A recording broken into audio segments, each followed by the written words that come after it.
happened unexpectedly. The kind of unexpected that doesn't come with warning signs or dramatic music. Just a regular day.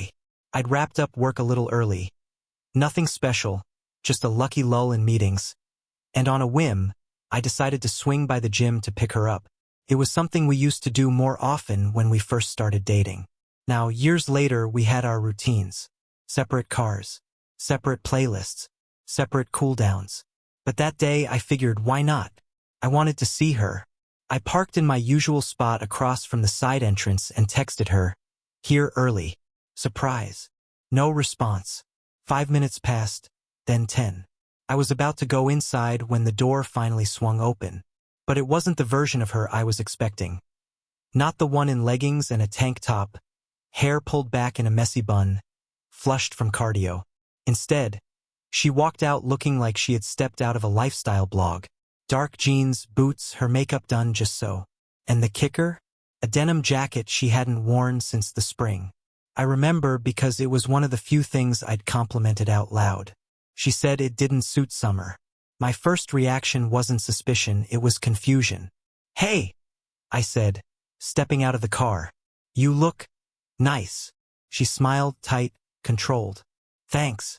I wasn't feeling the gym today, so I just grabbed a smoothie and hung out." That alone felt strange. She never skipped gym days. Not lately. She'd been more obsessive about it in the past few months. Stress relief, she called it. We got into the car. I buckled in, she did the same. And then I noticed it on the passenger seat, half tucked under her tote bag. A white pastry box from a local bakery.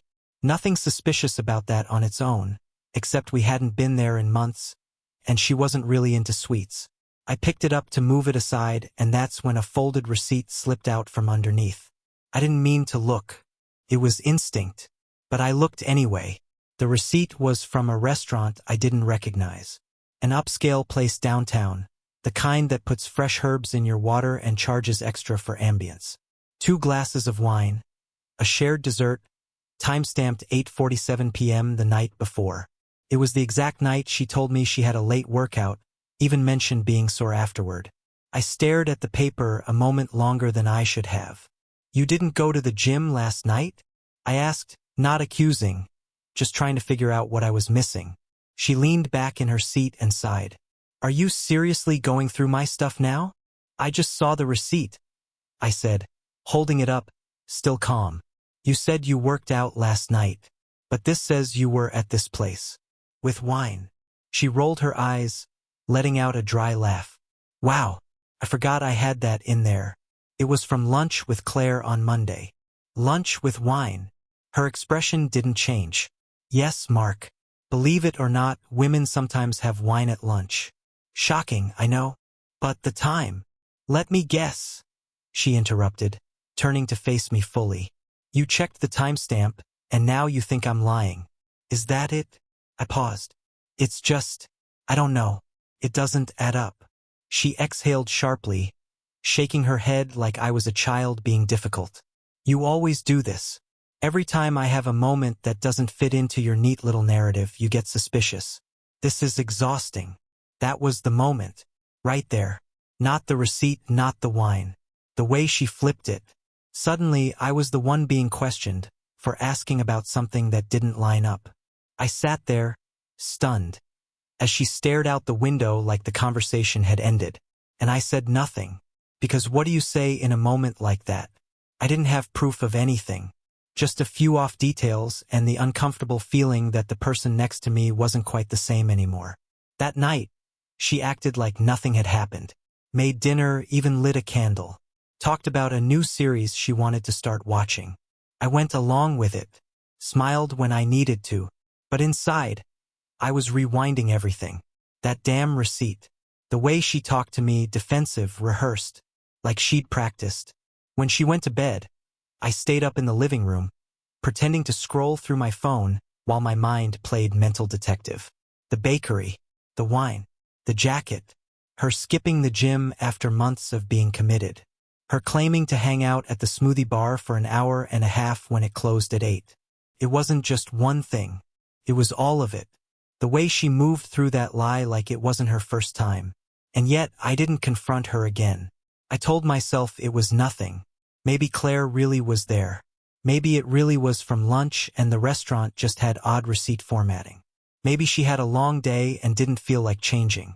But even as I whispered those possibilities to myself, they didn't feel real. What felt real was the way she looked me in the eye and spun the whole story without blinking.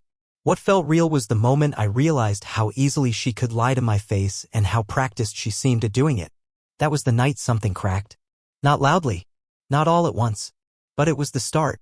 The first time I truly looked at her and wondered who I was looking at. Looking back, it didn't start with the receipt. That moment just ripped the curtain wide open. The signs had been there long before. At first, they were so small, so easy to dismiss, that I did just that. I dismissed them. A locked phone screen that used to light up freely. Notifications turned off. A new passcode. I told myself it was about security. Everyone's locking their phones now, right? Then came the way she started placing her phone face down, always. If I picked it up by accident, even just to move it, she'd suddenly appear beside me. "Don't mess with that," she'd say, half laughing, half serious. I told myself she was just being protective. Privacy. Boundaries. It's 2025, right? She started spending longer in the bathroom, phone in hand. I'm not talking 15 minutes, I mean an hour. She'd run the water, sometimes even turn on music. I remember joking once, "What are you doing in there?" "Writing a novel." She laughed. Said she was scrolling Pinterest. It felt innocent, but the timing was always convenient. Always when she got home from somewhere. Always when she thought I wouldn't notice. And I didn't want to notice. Not really. Then our routines started breaking apart. Things we used to love doing together, watching our favorite shows, going on evening walks, making pancakes on Sunday mornings, started to vanish. At first, I thought she was just tired. Work stress, maybe? We all go through phases. But phases aren't supposed to last this long. I remember trying to initiate a movie night one Friday.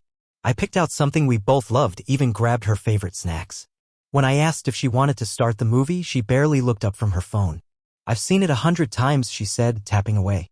"You can watch without me." So I did. And when I looked over halfway through, she wasn't even there anymore. She had gone upstairs, said she needed to take a call.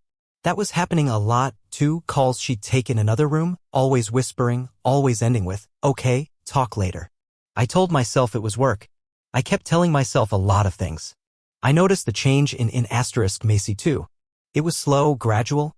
A slow fade from warmth into politeness. That's the best way to describe it. The way she'd pat my shoulder instead of holding my hand. The way her hugs felt like obligation instead of affection. I remember one night reaching for her under the covers and she gently pulled away. "I'm just tired," she whispered. "It's not you." "But it always is, isn't it?" She started going on more shopping trips. Said she needed time to decompress. I never minded it before, it's healthy to do your own thing.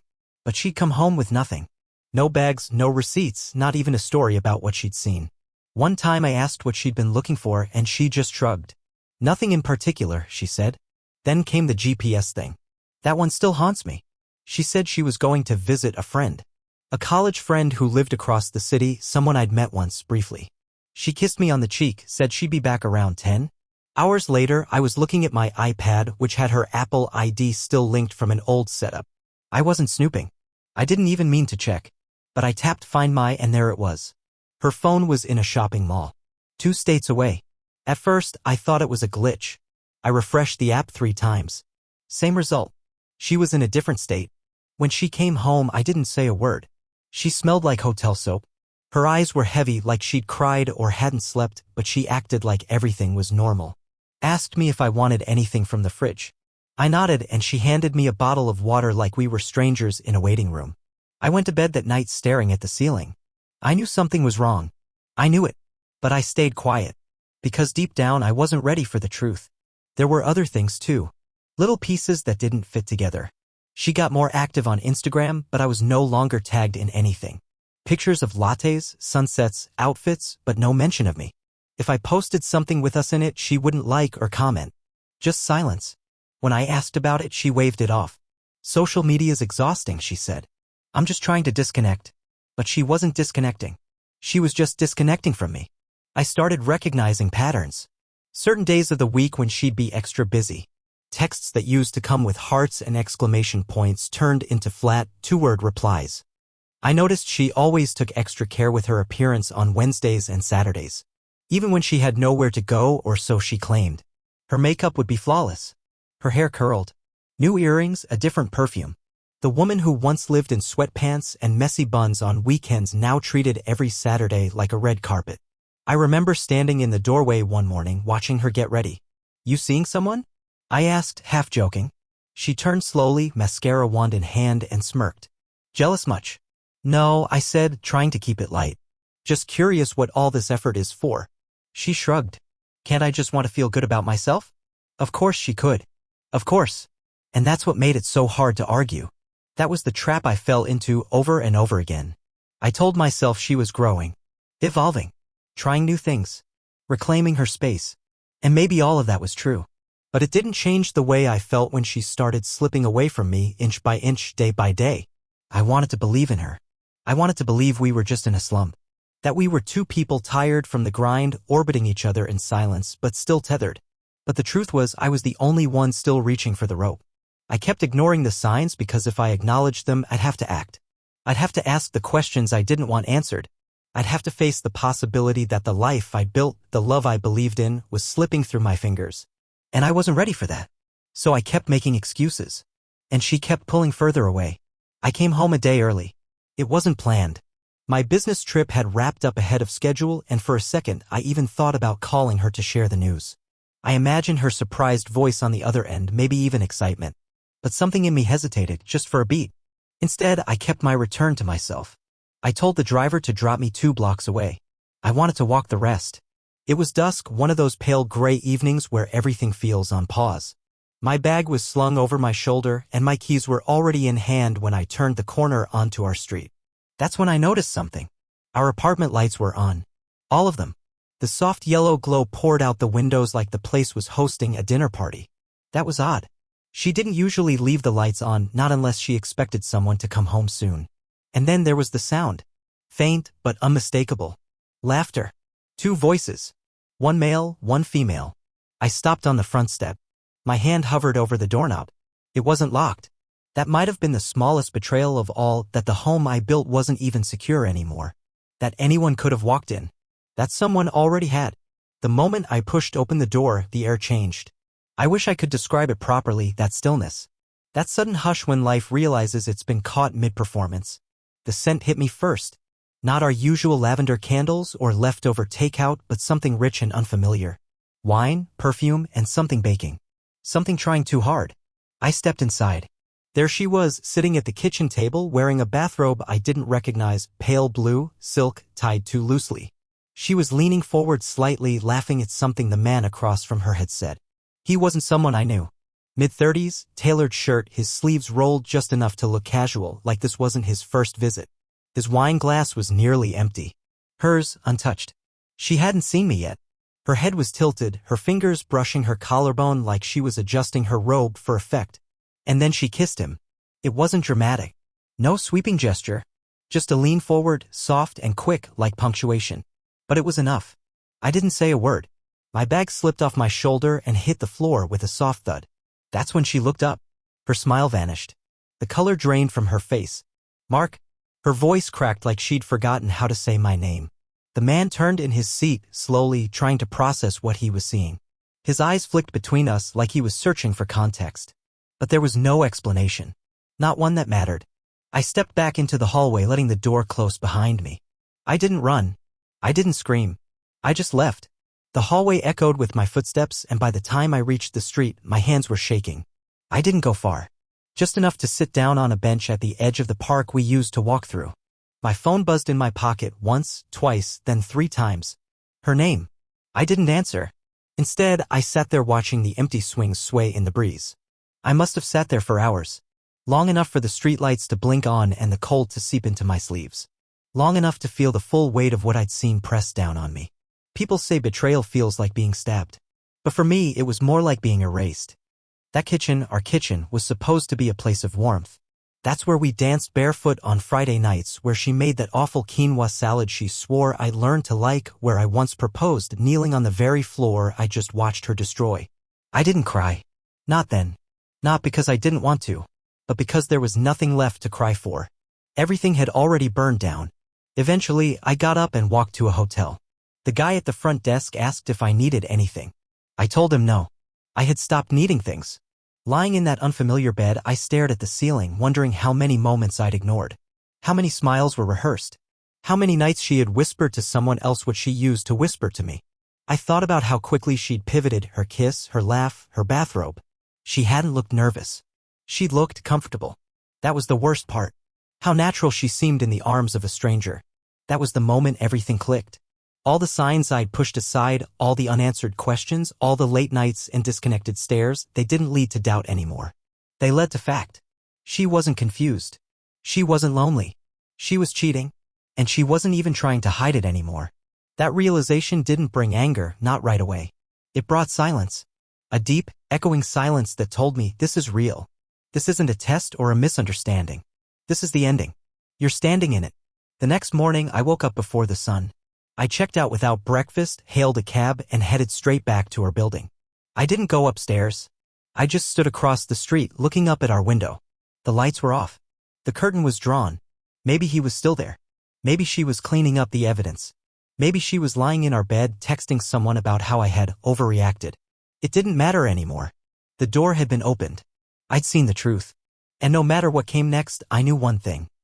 There was no going back. I didn't go back inside. Not that day. Not that night. Not ever, really, not in the same way. After what I saw in the kitchen, something in me shut off. Not broke. Not snapped. Just turned cold. There's a difference. I didn't scream. Didn't demand answers. Didn't even leave her a note. I went back to the hotel, booked 2 more nights, and lay in that sterile white bed as if it were my own personal waiting room between one life ending and another beginning. The next morning, I woke up with clarity. The kind that doesn't feel like rage or heartbreak, but like stillness. A steady voice inside my head said, it's over. She doesn't get to spin this. So I made a plan. First, I called the building's management office. I told them I needed the locks changed immediately. When they asked why, I simply said, security reasons. I didn't explain further. I didn't owe anyone a story. Not anymore. Then I contacted a courier service and arranged for them to help me return her things later. Much later. I arrived at the apartment just after noon. Her car was gone. I entered the space like someone crossing into a burned-out building, already knowing the damage. There was no note. No apology. No frantic text waiting on my phone. Just a faint trace of that unfamiliar cologne lingering in the air, like he had left his scent behind as a flag of conquest.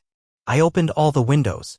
I took out the trash, every trace of that night, the wine glasses, the dessert box, the plates. I dumped it all, even the half-eaten strawberries she always claimed she hated. Then I packed. Not her things. Mine. Just the essentials. A suitcase, a few clothes, my laptop, chargers. While I worked, I played music, not out of comfort, but to drown out the quiet. I chose songs we never listened to together. Ones I wouldn't have to skip later. By evening, I was back at the hotel. I didn't feel relief.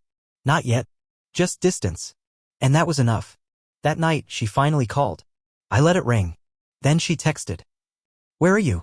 We need to talk. I didn't answer. Another text a few minutes later. Please don't do this. You don't understand what happened. But I did. I understood perfectly. The next day, I returned to the apartment one last time. This time, I came with the locksmith. He worked quietly while I stood in the doorway. The sun was streaming in through the windows, illuminating everything like a spotlight on a stage long after the play had ended. Fresh start, the locksmith said, smiling politely as he handed me the new keys. Yeah, I said. Something like that. Then I waited. I knew she'd come. I knew her well enough to know she'd assume this wasn't final. That she still had time to explain, twist, redirect. She always believed she could talk her way out of things. Around 5 p.m., I heard her car pull in. I stood by the door, keys in my pocket, heart steady. She walked up to the apartment like she owned the sidewalk, phone in one hand, tote bag slung casually over her shoulder. When she reached the door and tried the handle, it didn't budge. I watched through the peephole as her brow furrowed. She tried again. Then knocked. Mark, she called out. Did you change the lock? More knocking. Louder. Mark, seriously, what are you doing? I didn't move. Didn't breathe. Eventually, she stepped back and called me. The phone buzzed in my pocket. I didn't pick up. Another knock.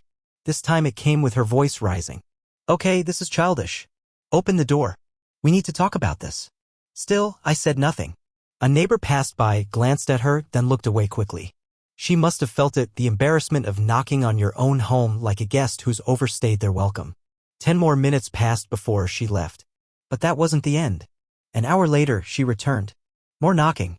This time pleading. "Mark, please? I made a mistake. I panicked. I didn't know what I was doing.